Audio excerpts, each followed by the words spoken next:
Welcome back to Good Day. So Wednesday is Valentine's Day, and whether you think it's just a day to sell more candy and roses, you might be right. It's a day full of expectations, too, for some. For others, it's 24 hours they'd rather not think about. Licensed professional clinical counselor Allison Kuhr has some ways to make Valentine's Day a great day, regardless of your romantic status. Good morning. Thanks for being here. I'm excited to be here. Yes, it's the day of love coming up. There's a lot of pressure, though, with this day, isn't there? I think there can be, and I think it's for a lot of reasons. I think, first of all, if we're in a partnership, we feel this need to show our person how much we love them, because again, that is the expectation. But then there's also, the social media comparison, and you see these big, flash mobs or these extravagant gifts, and you think, if I'm not able to operate at that level, does that mean I love you less, or will you think I love you less?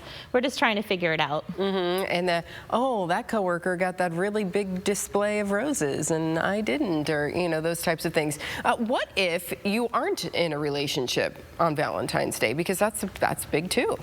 Well, I think it's important to decide or check in with yourself about how you feel about that. So there may be, I can use my own life as a map here.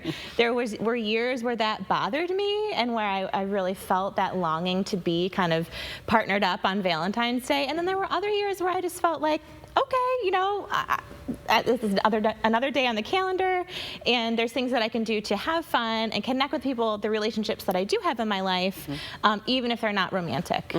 There's some Galentine's Day fun things that you can do and things like that. So it's probably important, though, that people start thinking about this now on how maybe Wednesday's going to go for them, especially people maybe they've lost someone.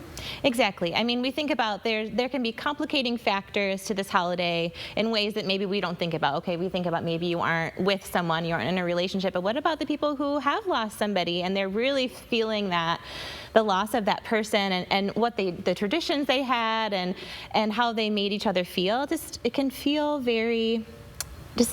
challenging. So as with many things in life, and me being a therapist, I sort of have this lens on all the time, it can be useful to set yourself up for success. So what does that mean? Do you need to schedule the day, and do you need to fill it with things? Do you need to schedule the day and leave space to just kind of to be with yourself, with your feelings? Do you want to try to continue traditions that will feel different because maybe that person isn't there? Do you want to do something new? Just sort of thinking about how to best support yourself on that day. Yeah, think about it now. As you mentioned, you might want to fill your calendar. You might just want to stay busy. Or you might want to have some time to yourself. So these are the things you might want to start thinking about now and planning for that. But one of the biggest things, and we've heard people say this before, is that we really have to focus on loving ourselves, don't we? That's huge when it comes to being able to be successful in other relationships. Absolutely. So I do individual counseling. I'm not a marriage and family therapist. There are people who can go to school and specialize in the couple's relationship. But what I have noticed in my individual therapy with people is that we all have relationship baggage that we're bringing to our relationship, whether it's a romantic partnership, a friendship, our children, with our parents.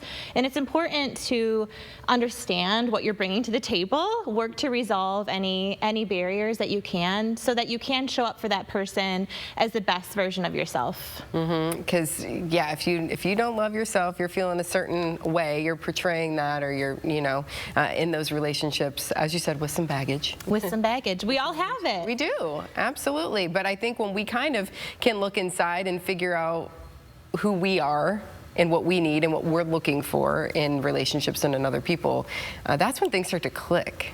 For sure. I found that in my life. Absolutely, because you know what you're looking for, and you know what is going to work for you, and you know what isn't, and you know it sooner than maybe if you weren't as introspective or paying attention to your own needs or your own desires or your own comfort level. You aren't trying to make yourself fit for that other person. You're just saying, here I am, this is me, and do we fit? Great. If we don't, that's also okay. It's okay too. So it is a big day, love it or hate it, coming up.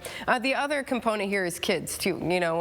We've got the box and the Valentines and got our little thing. So expectations are high when it comes to kids too, isn't it? Absolutely, absolutely, and especially as parents, we want to make all of these holidays and milestones so special for them, because maybe we reflect and remember from our own childhood what our parents did for us, or if we had a special breakfast or a special treat. So So we try to keep that going. And yeah, we can absolutely put so much pressure on ourselves. And really what our kids want is time with us and connectedness. And even if that means we're sharing a donut that was 99 cents at the grocery store, like they don't care. They just want to be with us and feel special in that way. So make some time for the kiddos too. Allison, thank you so much for being here today. We appreciate it. Have a happy Valentine's Day. You too. Yeah, I will. Thanks.